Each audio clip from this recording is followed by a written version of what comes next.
In this problem, we're given two equations, an h of x equation equal to negative 7x plus 2, and a j of x equation equal to negative 10x minus 6.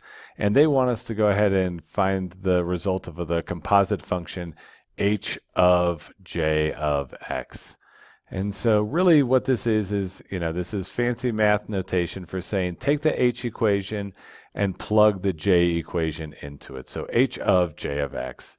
So all you need to do on a problem like this is you take the h equation that they give us, so negative 7x plus 2, and then when we take the j equation that they give us, negative 10x minus 6, and to find out what h of j of x is, which again is really just better seen as h of j of x. I know it's a lot of notation going on, but stick with me. All you really need to do is take the j equation, and everywhere you see an x in the h equation, you're just going to replace that with the quantity from j.